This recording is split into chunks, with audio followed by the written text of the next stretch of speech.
Halo UC People, kembali kita di Bincang-Bincang TLIC. Bersama saya kedatangan seorang yang saya kagumi, Pak Adi. Beliau adalah Ketua Program Studi BIS Universitas Ciputra Surabaya.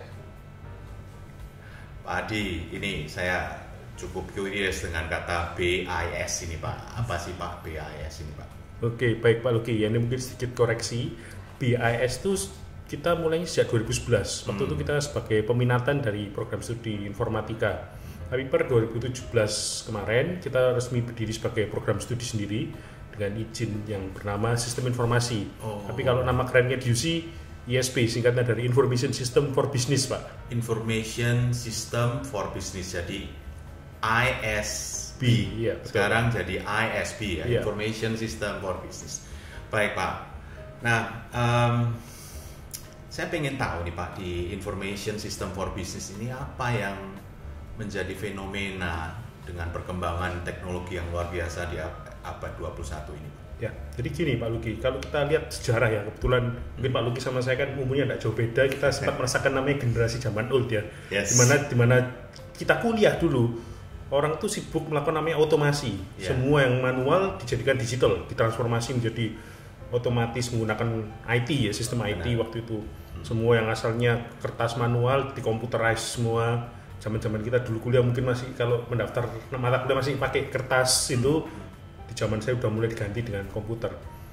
Terus juga ini juga di dunia bisnis semua menggunakan komputerisasi. Mesin-mesin kasir diganti semua dengan komputer, meskipun komputer yang masih sederhana ya.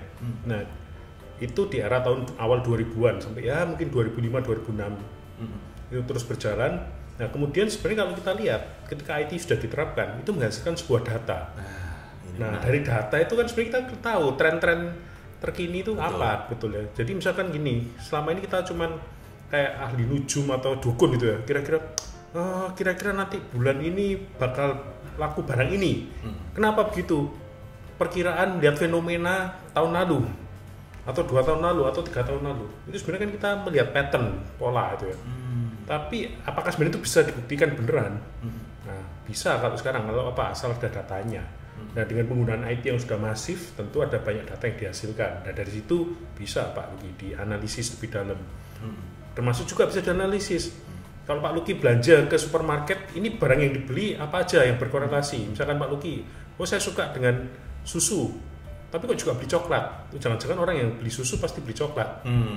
Atau dulu yang sering jadi fenomena zaman tahun awal 2010-an, 2011 ya, diaper and beer. Itu ternyata di Amerika terjadi itu. Bapak-bapak kalau ke supermarket beli pampersnya anaknya itu, beli popoknya anaknya itu ternyata juga beli bir.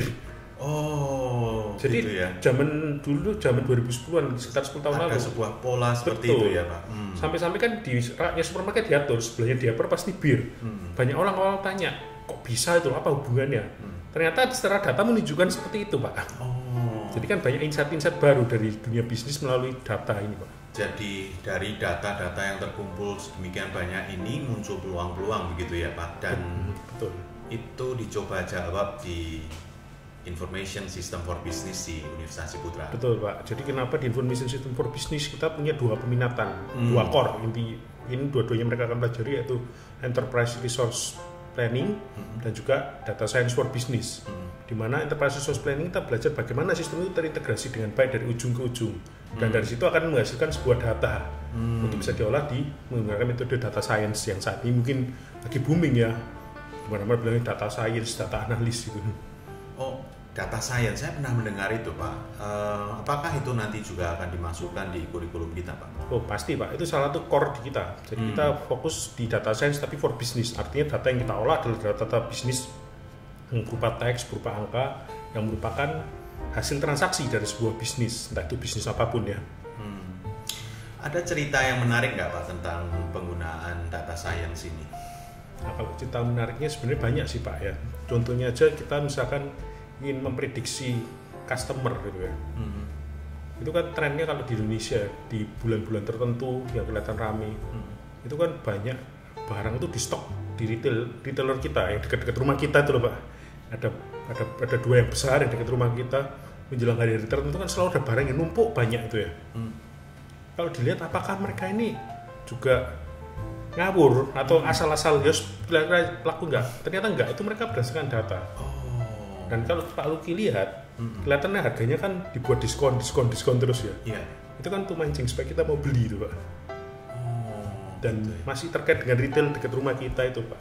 Kalau Pak Luki lihat waktu truknya datang ngedrop barang, betul, mereka nggak pernah tanya kan barangmu yang kosong apa, mereka tinggal langsung aja ngedrop barang. Udah ini buat di toko A, ini buat di toko B, ini buat di toko C.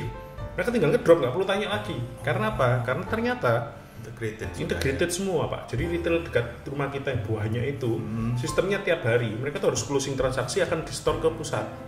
Dari pusat bisa menganalisis, di lokasi A ini barang yang paling laku apa, lokasi B apa, lokasi C apa. Begitu truknya datang udah langsung ini untuk barang lokasi A, lokasi B, lokasi C. Jadi nggak perlu lagi tanya barangmu yang kosong apa. Jadi hemat waktu itu Pak. Benar.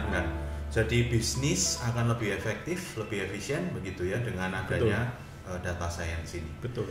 Nah kalau semuanya sudah memakai nih Pak, isu lain apa yang akan muncul Pak kalau data science ini sudah jadi common gitu? Iya betul Pak. Ini sebenarnya sudah muncul ya Pak isu-isu baru terkait data science ini.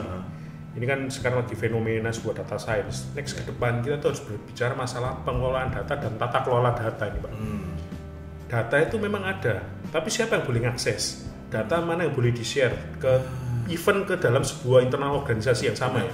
Itu juga harus diatur tata kelola, etikanya betul. Sekarang contoh Pak Luki mungkin sering terima telepon ya, yang nawarin apalah kartu kredit inilah, itu artinya data Pak Luki bocor kan? Mumet ya Pak. Bener. Iya. Itu kan apa? Tata kelola datanya belum ada itu Pak. Waktu zaman itu ya kita ngomong zaman. Sehingga apa? Itu harus dilakukan penelitian, dilakukan sebuah konsolidasi ke semua dari pihak akademisi maupun pihak industri. Tata kelola data ini seperti apa yang harus didefinisikan? Karena apa? Data sekarang ada, data itu banjir. Terus nextnya mau diapakan? Mungkin kalau sekarang Pak Luki saya tanya, Pak Luki kalau ngisi sebuah form ada nomor KTP, Parno duluan kan ya Pak? Lalu ini ngapain ini nanti? Karena apa? Dari sana bisa itu kemana-mana, datanya bisa diambil gitu ya. Nah, kayak pengelolaan kayak data seperti itu penting ini Pak.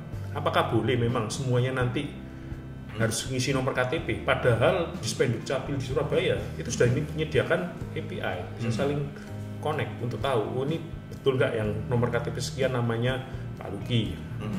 Jadi tata kelola data ini penting Pak. Jadi data harus didefinisikan siapa yang boleh mengakses, privasinya seperti apa, dan sejauh mana data ini boleh di-share.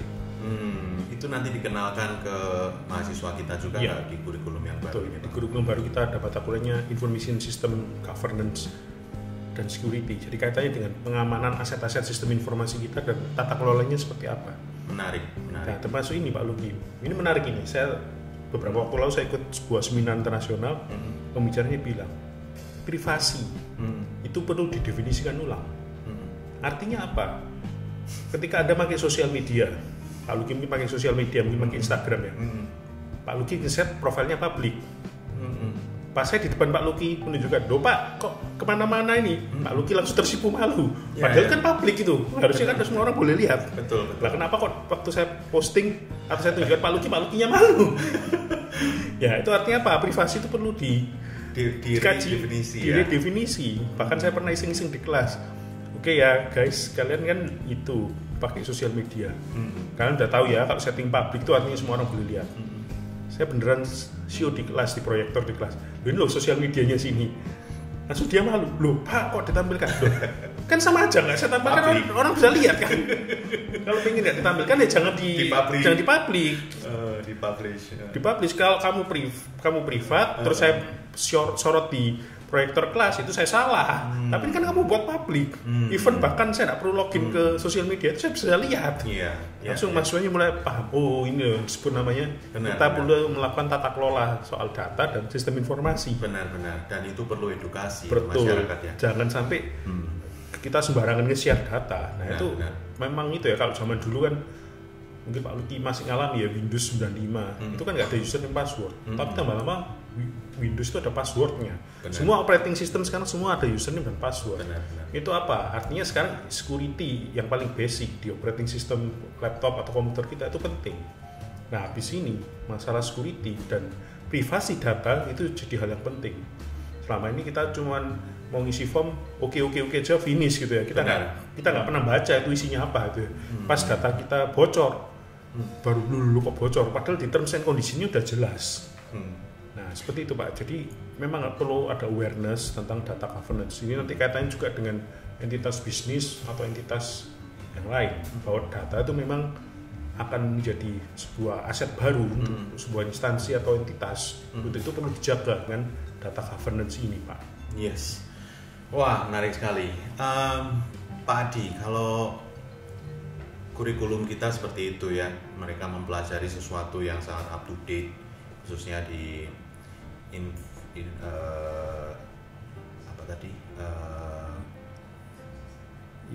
ISB ya, Information System for Business. Pola belajarnya itu seperti apa Pak? Kalau kita bicara kurikulum. Betul Pak, ini menarik ini Pak. Kita harus lihat di definisi sarjana.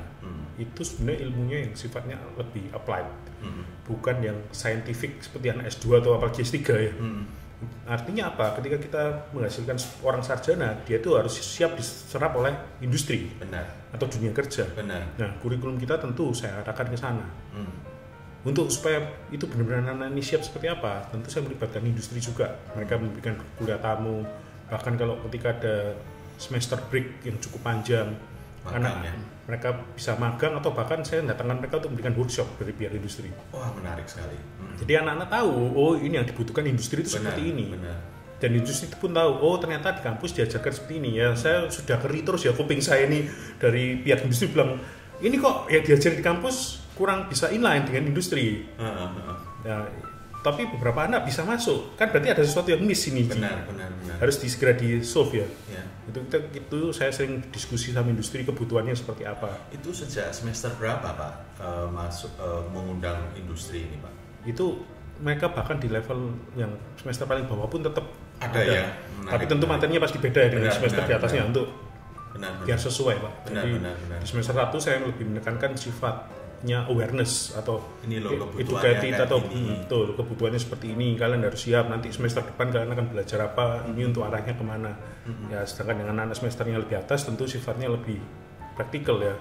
Jadi mereka bahkan dari industri kadang pernah ngajar langsung secara teknikal, ini loh kebutuhannya data science seperti ini, mereka ngajarkan secara teknikal, secara codingnya seperti apa gitu Pak. Dengan pola belajar yang mendekatkan ke dunia industri ini, ada testimoni nggak Pak yang sudah bekerja di perusahaan flagship misalnya? Jadi ini Pak, ini kalau bisa dibilang saya boleh berbangga ya, karena alumninya dulu kan saya pernah program yang masih BIS itu, mereka tuh sebelum kuliah pun banyak yang diserap, dan diserap oleh perusahaan, bukan perusahaan ecek-ecek ya, waktu itu diserap oleh salah satu unicorn di Indonesia ya. Jadi itu semester 7 sudah full time. Terus semester 8 biasa ya, Pak. Mereka si mahasiswa alumni ini mereka kerja sambil ngerjakan tugas akhir. Dan itu ada beberapa orang, dan barusan ini fresh from the oven nih. Kebetulan mahasiswa saya sendiri, anak bimbingan tugas akhir saya semester 7 kemarin di menjelang selesai ternyata dapat tawaran full time dari bank terbesar di Indonesia, bank swasta terbesar loh ya, tau lah yang ATM-nya di mana-mana itu ya. Yes. Ya, itu warna biru betul Pak. Direkturnya saya tanya, "Lah ini kamu magang atau apa?" "Full time, Pak." "Oke, ya udah." Ya, saya tahu beneran memang sanggup dan mampu kalau harus double fungsi gitu ya. Kerja full time dan ngerjakan tugas akhir, saya dukung. Saya merinding. Kalau saya jadi orang tuanya, saya bangga sekali ya Pak, bisa anak bisa bekerja sebelum lulus gitu ya, full time lah. Full time itu Pak, jadi full. Jadi mereka, saya tanya, "Ini berarti kerjamu Senin sampai Jumat?" "Ya Pak, full time." Di bank itu, bank yang besar itu. Dan kalau saya tanya dapat berapa sih, saya iseng-iseng aja. Nah, kalau dapatnya kecil ngapain gitu ya, ternyata benar. Gede juga Pak dapatnya. 2 digit Pak. 2 digit Pak. Wah, luar biasa ya. Nah, itu waktu saya tanya, ini kenapa kok akhirnya kamu bisa sampai lolos ke tahap itu, dan nggak main-main ini lawannya, pasti bukan yang kampus apa itu ya, pasti lawannya tentu kampus pasti yang sama kuat sama bagusnya, dan kita tahu bahkan yang sudah sangat terkenal ya, atau kampus yang lebih tua usianya. Ternyata ya alumni saya atau bahkan ini masih mahasiswa aktif saya bisa bersaing juga nih. Ya, luar biasa Pak. Dan ada satu Pak yang lebih menarik Pak, ini di yang waktu masih program BIS itu satu alumni saya itu umur 25 udah bisa beli rumah loh Pak. Belinya di kalau saya punya anak desa atau di mana loh Pak? Boleh Pak, kenalkan ke Belinya di Tangerang Pak, di BSD itu Pak. wah gila. Ya itu karena dia cepat ya begitu masuk industri, dia semester 7 udah masuk di industri, terus karirnya cepat menanjak. Ya otomatis karir menanjak inline dengan apa korelasinya dengan pendapatan yang meningkat. Saya juga kaget tuh pas di alumni saya bilang, ya Pak ini saya udah punya rumah, saya kalau mungkin jantungan itu pingsan itu Pak. Bangga ya, sebagai pendidik kita bangga. Baik, singkat Pak tapi sangat padan dan kelihatan hasilnya. UC People, dunia industri khususnya di bidang sistem informasi ini sangat membutuhkan tenaga-tenaga yang ahli, dan dari penjelasan Pak Adi tadi kita sudah siap untuk mempersiapkan itu semua, dan bahkan yang menarik sebelum mereka lulus mereka sudah mendapat pekerjaan yang layak, yang bisa memberikan kontribusi ke masyarakat dengan mempelajari sistem informasi for business ini. Thank you so much Pak Adi. Terima kasih Pak Luki atas sampai kesempatan. bertemu, kita beri salam ke UC People. Okay. Pak. UC People, salam entrepreneur.